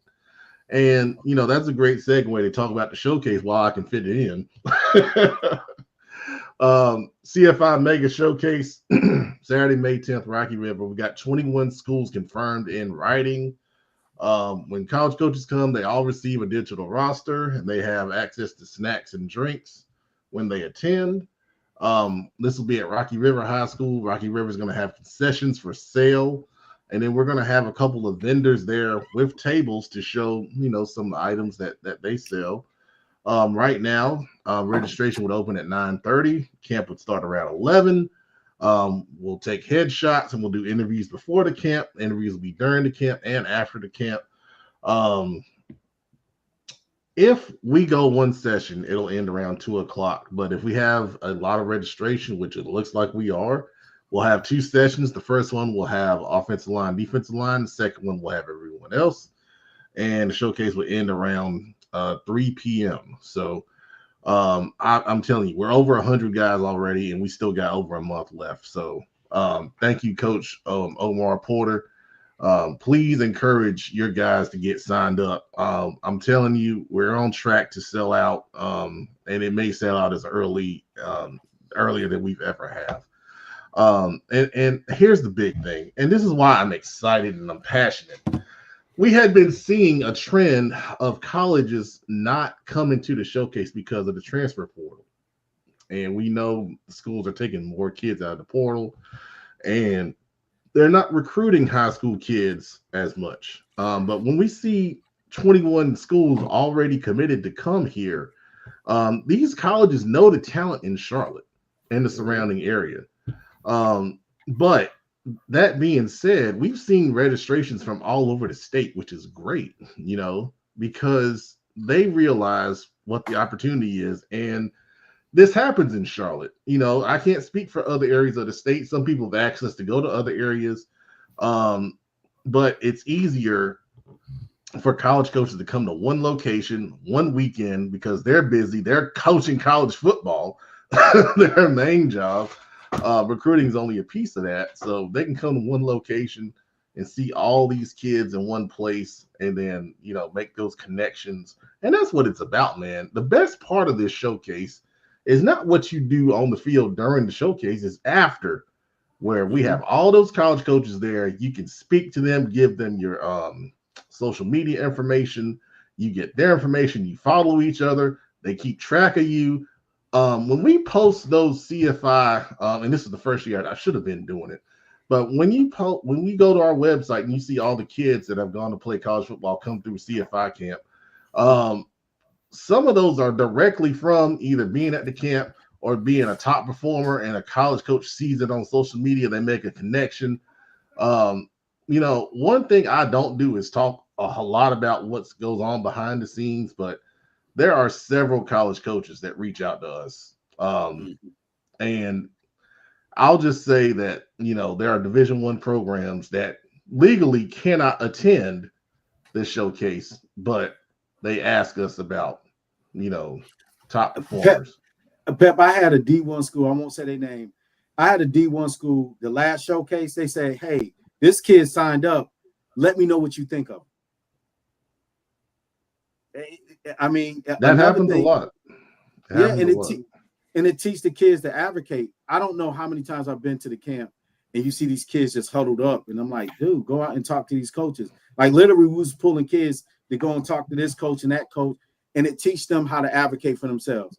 Again, I always remind high school coaches, I don't care if you're an assistant coach, you're a support staff member, or you're the head coach. It's good to have someone representing your school at that camp to help these kids move and advocate. Because I can't tell you how many times, and I think Pep last time I just came as a dad, right? I just came as a dad, and I was sitting there just in just regular clothes, and I had to just kind of make kids talk to this coach, talk from other schools. But when those coaches will come up with you, and most of the coaches come out, they're friendly. You could come out, talk to them, talk about your players. I had a player that wasn't even at the camp. They got an offer just because I was sitting there talking to the coach. And I'll say this, and this is to all the head coaches. And, we usually get a good number of head coaches that show up. But for the first time last year in the Winter Showcase, there was a school in the Carolinas who asked me, are their head coaches going to be here? Because we want to talk to them about their players. So they're looking to talk to you when they come to these events. And, bring your prospect sheets. Some guys do a great job with that. Coach Dub do a great job with it. Coach Simmons does a great job with it at Palisades. We had Coach Wilson from North Gaston was there last time. We had there's several. I don't want to miss nobody, but those three just popped in my head because I know they were at the last Winter Showcase. But head coaches, please come out. We let head coaches be on the field. Now everybody else, you got to kind of stay back out the way. But head coaches, we allow them on the field to talk with these college coaches because they want to hear from you. And yeah, there you go. Jericho Cotry. And that, I remember he wasn't the head coach at Limestone yet at that showcase, but now he's the head coach at Limestone because you don't know where these guys are going to go in their career. So it's good to make those connections and make those relationships happen, not only for players, but for coaches as well. So we encourage head coaches to come out. Yeah, that being said, if you're a college coach and your head coach is there supporting you, it speaks volumes. There you go. Now, as far as head coaches go, we had 3 other new hires come in. Charlie Jackson got promoted head coach at Christ the King. I had a talk with him. Very well spoken. Excited about the opportunity. I think he's going to do a great job. That program has been, competitive the last few years. I think that's going to continue. Jamal Birch at Cannon School. We know him from when he was at Providence Day under Coach Chad Greer as the receivers coach. Warren, who, by the way, you guys may not know him, but if you follow us on Instagram, Warren has been doing a great job. He's a young guy who has a passion for doing interviews. We started doing those interviews with him at the Winter Showcase with kids, and he all of a sudden is just taking it and ran with it. And right now he's going through talking to different schools and head coaches and athletic directors, and we're putting it on Instagram. And he recently spoke with Coach Birch. I think it's up there from today. So make sure you go and check that out. And then Wes Cabarrus hires Matt Jenkins, who, I think the world of Coach Jenkins. We when he was all the way back when he was at Hopewell, and I was at Harding, we used to get together in the summer, do 7-on-7 together.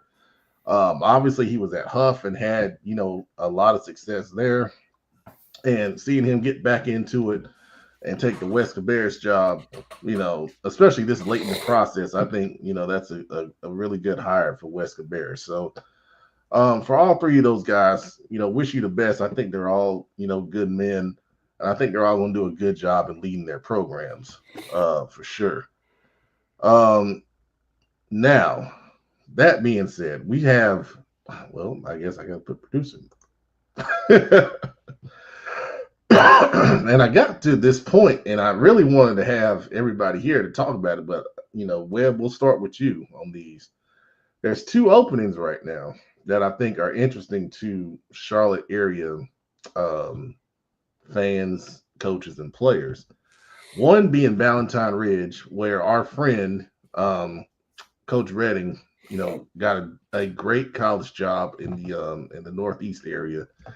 And, as a result of that, Valentine Ridge is open. And then Rock Hill opened up kind of unexpectedly. I know you guys kind of saw some stuff in the news with that one.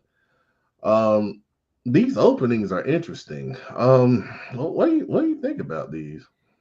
I think they're 2 very intriguing jobs. I think a place like Valentine Ridge, you kind of get it's only year 2 with it, right, with football. So you get the chance to kind of really build the foundation for what it can become for years, the years to come. And you get to put your own imprint on how you want it to be. I think it's probably caught a lot of people by surprise with them just being so new. You like, well, they've been open going on 2 years, and they're about to have a different head coach. So I think it's obviously a great area. Just the Valentine area in general is just a great area with a lot of resources.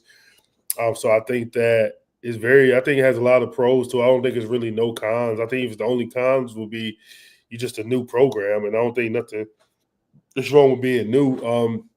And I think maybe a con could be like just the division they're in, just starting out being new is kind of really you really don't get to ease your way into nothing, I guess, competition wise. It's gonna be what it's gonna be competition wise, but I think that also would just be a testament to just growth, because I think if you start out playing the hard teams early, you already know where your ceiling can be, and you know that whatever guys you have in the program as freshmen, by the time they get to their junior, senior year, they're gonna be battle tested just because of the competition that they play.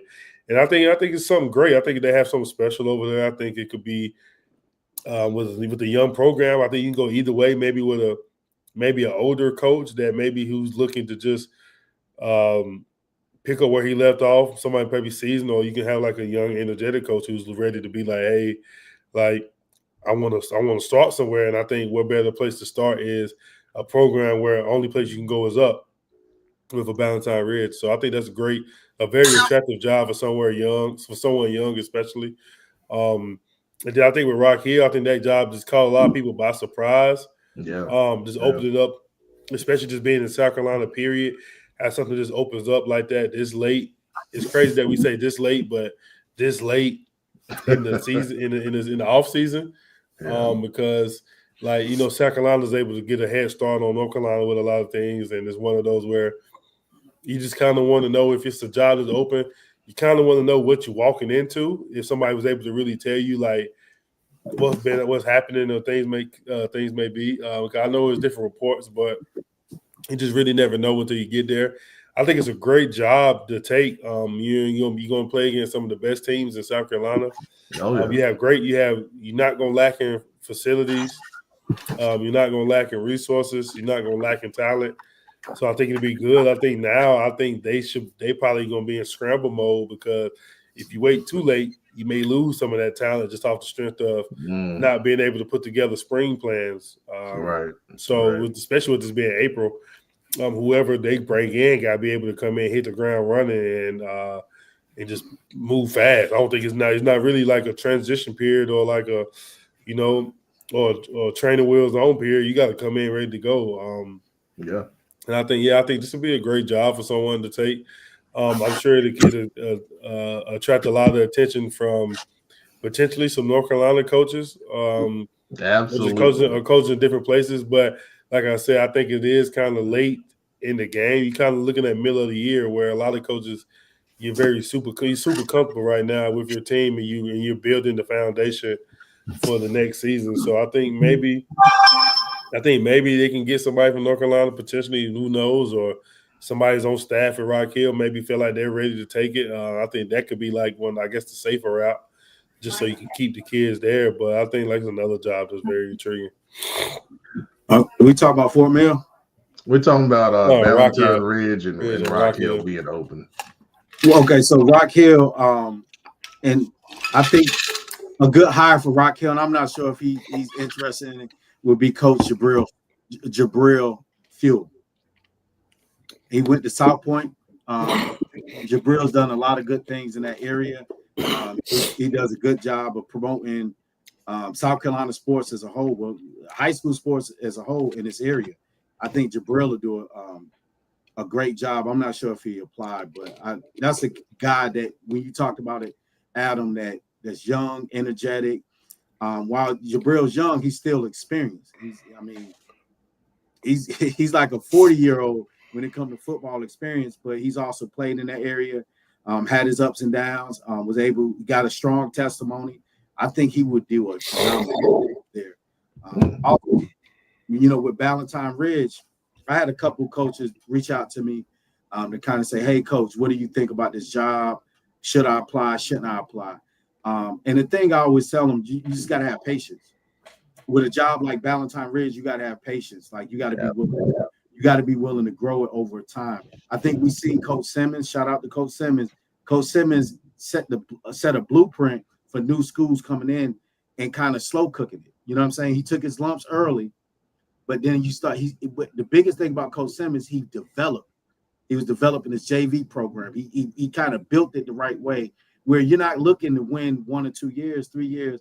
You might not start seeing success in 4 or 5 years. You might go through a whole class of freshmen to seniors that might not win a lot. You got to be okay with that and kind of continue to build, but that next crop start building. So I would say with the Valentine Ridge, whoever takes that job, I really think maybe a younger coach, because more of an experienced coach, if you go there, if you're experienced, you're probably a long time. But like if you're a head coach that's been in the game for years, that's not a job that you want. You want to take someone that's young and can establish their program. Like I'm talking about him, Coach Webb. What's up, baby? Let's go. I think someone like Adam will be a good hire at a school like that, just because he's been around a lot of winning football. And me and Cuz never talked about this. I'm just using you as an example of a young coach that's been around a lot of winning football, and you know what winning looks like. You won as a player, you won as a coach. So you go into a school like that and instill in that, and you'll have patience because you'll be able to set your standard and grow with that standard. So I got some family that live in the area too, man. I got some family that stay over there by Valentine Ridge, man. I ain't tell you. It's a very beautiful campus. It's a very beautiful campus. Producer, you want to add anything to this? Nah, I'm good, man. Okay, great. All right. For the last topic, and I want to talk about because it came out. It hasn't got a lot of run here. It doesn't affect North Carolina, but the South Carolina one-time transfer rule that was approved. It came with a lot of interesting stipulations, meaning that, and let's break it down. So first of all, what they've done is in South Carolina, you can transfer one time and not, be penalized. Basically, you can go to a school that you want to, but you cannot be recruited to that school. And I joke when I say that because, you know, they say there will be ramifications if a transfer was done through recruiting. And we all know someone is going to test that system down there. But my question is that something that you guys think is a good idea, and can it work in North Carolina? I think they're saying, look, they're doing it anyway. Let's just try to regulate it. They say this is going to happen whether we involved or not. It's going to happen. Let's try to regulate it. That's basically what they're saying. It's going to happen with or without the rule. They realize that. I think I love it. I mean, I love it only because of like what the producer said. I think we're gonna say, hey, you get. It also works both ways. Hey, you get one free one, right? So if you go over there and it ain't what you think it is, you can't come back. Right. So I think that's the part where I think it'll be great. We'll be like, hey, sometimes some of these parents or people get ahead of themselves trying to go places without doing any research or nothing like that. Then you mess around and go somewhere and it's not what you think it is. You get over there, now you can't come back. I think it's great, especially in South Carolina. I think it maybe can be something great in North Carolina. Just give everybody you get one shot. I would like to introduce Brandon Billups to the show. He doesn't even need no introduction. And whatever the hell you chewing on, boy, you chewing the hell out of it. Some snuff. Nah, I don't do that. I ain't that old. That's how I know you old. How you doing, man? How you doing? I'm wonderful, man. I've been listening to y'all wonderful conversation. I've been over here laughing. Okay, that's great. I'm just, you know, hey, I'm not a football coach no more. I'm a spectator. I like listening to these young and old folks talk about the recruiting process and the other little high school transfer portal. It was very interesting. I had me a good old chuckle. That's great. Me and head coach of my good friend of mine, we was laughing. Oh, I already know who that is. Okay. You know who it is. I mean, I do know who it is. Go ahead, ask me a question. We're talking about What's the new guy? Who got some new players in the high school portal? Let us know. I don't know. I didn't get a chance to. No, we ain't doing that. I don't know. I didn't get a chance to talk about the transfer portal before we get into it. Now, hold on. Hold on. Now, show. Okay. Go ahead. What you got to say? I want my piece. So what I was gonna say was, matter of fact, here you go. Hey, there you go. All right, go ahead. I feel like I'm being bullied right now. But anywho, so I think with South Carolina, they're pretty much doing what North Carolina is doing. Like Webb said, they're gonna do it anyway. They're just trying to regulate it. My question, Pep, is the recruiting rules. Is that for coaches or anybody involved with the program? That's it's the focus is for the programs. Okay, because what happens, we know in most of the cases, it's the players that's recruiting the kids, it's other families, it's not the coaches. Most of the coaches don't got time for that. So I hate when people accuse coaches of recruiting, because just because a kid transferred to your school don't mean you recruited it. Because most of the time, if you're a coach, you're a part-time, especially if you got a family, you're a part-time parent anyway. Like for myself, any free time I got, I'm spending with my kids and my wife. So at the end of the day, most of these recruitings is done by the players and it's done by other families. So how do you regulate that if you're talking about the program as a whole? So if you got a kid that's on the same 7 or 17 and they're like, hey, we're missing a DB, won't you come over here? How do you penalize the school? Well, what we've seen, I shouldn't have said that, but what I believe exists are just incriminating us. I ain't seen nothing. Recruiting liaisons. And now I'm saying this. Tell them, Webb. Who's that? People that are loosely connected to the program who can kind of be a conduit to make things happen. Conduit, okay. Or as Joe put it, boosters be boosting. So that's big time in South Carolina. I don't know what y'all talking about. You know, back in my day, back when it was dinosaur with coaching. You just got this kid from the middle school, and that's who you have for 4 years. I don't know about the new school stuff. No, don't sit here and lie. We didn't have all that. We didn't have all that Twitterness back when I was coach. You go out there with the old pigskin, and you say, "Hey, can you do this? Can you do that?" I'm repping one of the program side. We didn't have all the resources. That's an authentic right there. Yes, that's sir. an authentic. You got the toothpaste stand. I don't know how to brush my teeth. That will happen when y'all get older. No, all right. All right. So No, but I agree with Robert. That was a good question, but I tell everybody who says North Carolina is like really bad with transfers and stuff, you don't pay attention to South Carolina because it's open season down there, and and you can't say all North Carolina because some places in North Carolina have open enrollment. So, yes, in Forsyth County, yeah. So, you know what I'm saying? Then some people, families do move and stuff like that. So, I don't like like Robert said, I don't think a bunch of grown men, I will hope, I can't speak for her, I speak for me.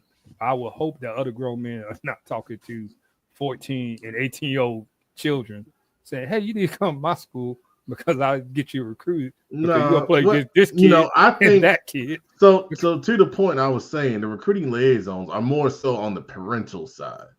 More like Coach Dub said, the kids recruit kids. Yeah. But a kid can't make a move by themselves. So for the parental side of things, there are, So when they take their little when they take their little visit to visit schools and stuff like that. But I'm just curious on how they do it. I'm curious. I've been at programs where people don't really want to come to no program because it's a rebuild. Like you got to put a new brick and you got to get another brick, but that brick might be cracked. You might get to put some cement on, but you only might get 15 bricks, and you play against somebody else who got. All right. But Pep,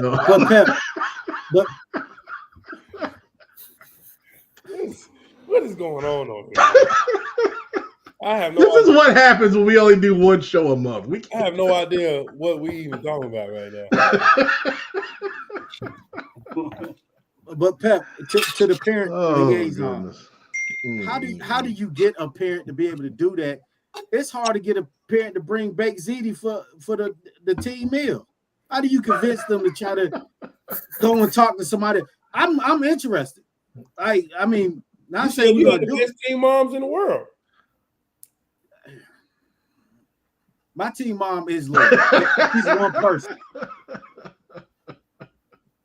So here's the thing. If there's motivation, because we know how some parents can be. They're very zealous, to be a part of something and to be a winning program.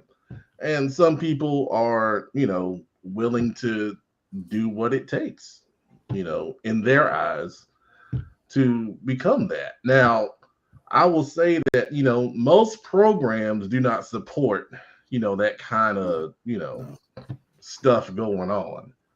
But there are some, that may be a little more open to it than others.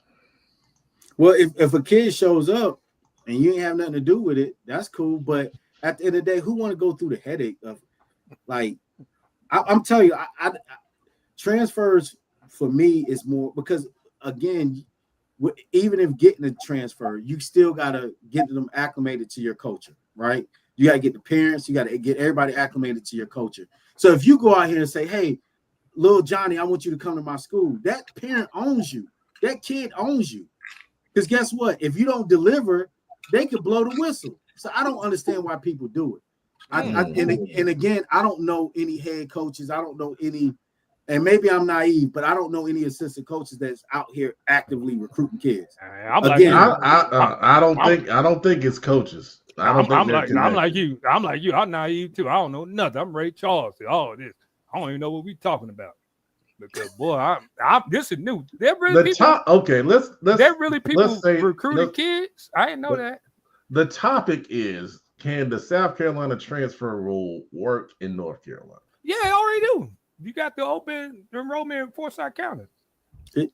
But it's already here, Pep. Don't we got the one-time transfer in North Carolina. CMS got it too. Like in the 9th grade, you could transfer one time. Like in One CMS, time. you could transfer one time. It already exists. Yeah, it already exists. I don't know what you're talking about. I'm talking about across the state. I know we have it in certain areas, but across They the already state. got it. It's a What y'all state rule. telling me?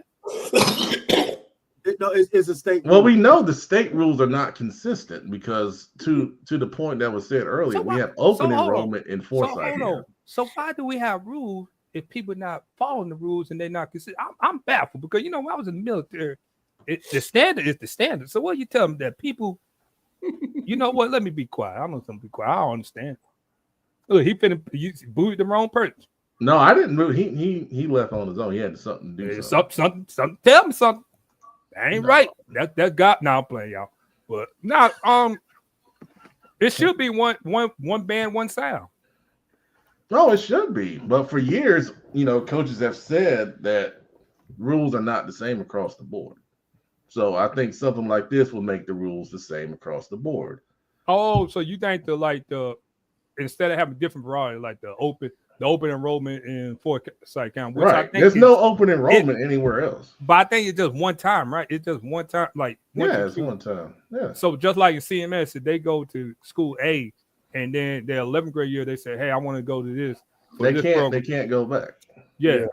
They saying it like if a kid from like Independence wants to transfer to Grimsley, you get to do that one time with no repercussions. Right. That's what it is in South Carolina. I can go from Gaffney to I go to Gaffney to Oceanside or West Side or wherever. But what is somebody's parent job? They can, because there are certain jobs.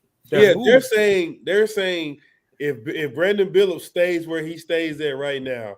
Hold on, whoa. Use somebody else's name. Don't use my name. Use Robert Watson. I don't want to be a part of that.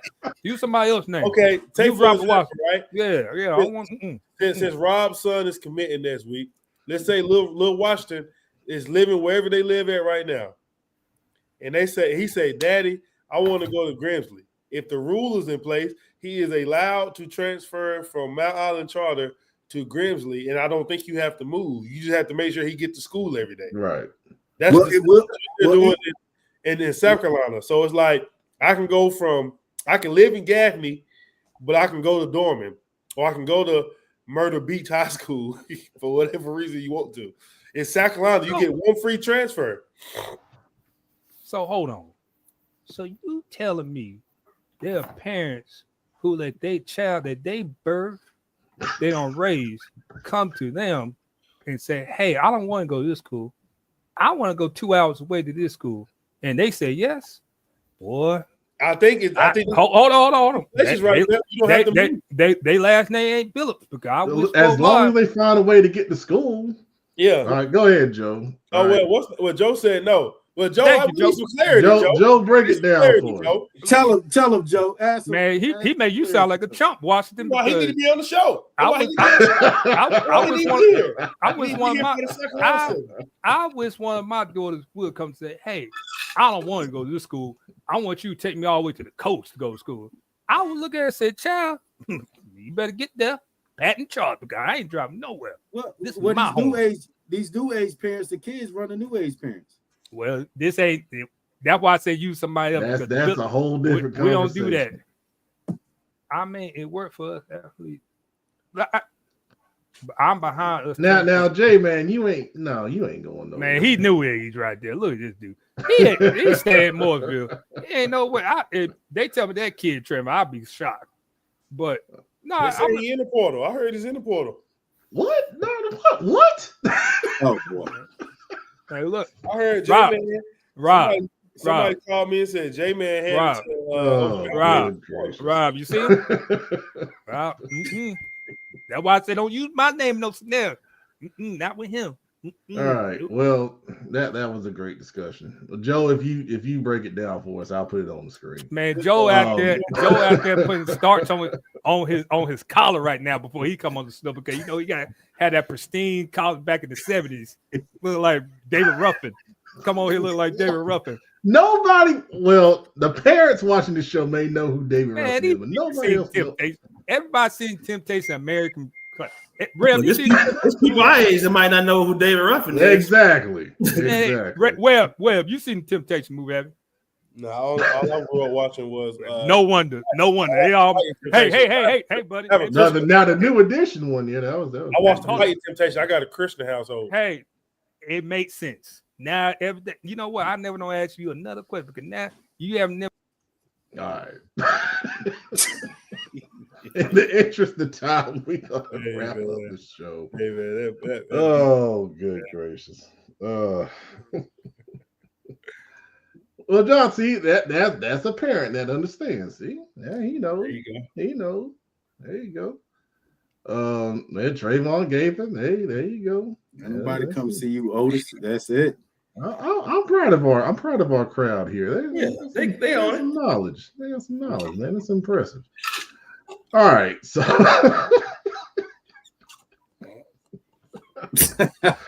Hey, good gracious, man. Pep, I know you don't know who that Pep. Put that comment back up. Pep, I got to get you in touch. I got to get you hooked up with my guy, Ralph Amsden. Ralph is from Arizona. Okay. They moved out here, I want to say 2 years ago. He has two sons that play for me, Micah Amsden and Jet Amsden. Ralph is a reporter. You get me wrong, Ralph. If I'm saying it wrong, let me know in the comments. But he's like the oh man, I knew I shouldn't have started going. He is. I want to make sure I say the right platform. I don't want to call it. Oh, good gracious. Ralph is. He is. He's over rivals for the Arizona varsity teams. Okay. So I think that'd be a good guy we get at the showcase, or maybe somebody get in touch with to even get our platform out there even more. Okay. Well, he begs to differ there. So hey, Pep, don't let him lie, Pep. Ralph, hey, he's a very humble guy. Very humble guy, amazing family, amazing wife, amazing kids, man. Ralph is a great guy. Well, Ralph, I appreciate you watching us, and thank you for putting up with all of our professionalism here.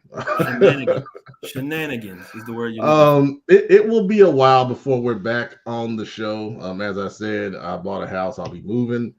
So our May show will probably happen toward the end of the month after the showcase. So I want to take this time to say thanks for everybody that has already registered. For those of you have shared the flyer, I really appreciate it. I hope you come out and watch. It's free to come out. Saturday, May 10th, from about 10 a.m. to 3 p.m. Please encourage your players to register. It's only $99. And if you have questions, if you have financial issues, shoot me a DM. We'll see what we can do to try to help you out with that. How many houses you got now? One. What district are you in? That's a good question, producer. Right. I ain't know how many. What's the total? Because the house he was just in was already 5 bedrooms, 3 stories. It's getting deep on here. The end of the show, Joe has a good explanation, right? He says the SCHSL set the rules for transfers statewide, but independent school districts have their own rules. And in most cases, it still requires a home address in that area. So that's some good information for the South Carolina transfer rules. So thank you for that, Joe. We always count on you in the comments there. Hey, Pep, I want to go back to the showcase real quick. I got a question. Yes, sir. So you talked about a concession stand. What's on the menu? You got to talk to Kenneth on that one. Beanie weenie. Can it come through with some fried chicken wings, baby? I'll take them grilled. We don't have some beanie weenies. We don't have some liver mush sandwiches. We got you, man. I'll take a liver mush sandwich with some bologna. We don't bring the old black cauldron pot out. You know where you got to put the red pipe in the ground. Good night, everybody. We appreciate you watching Football Focus Weekly, sponsored by Victory Chevrolet. Check them out. $19 down delivers any vehicle in stock. Hilarious.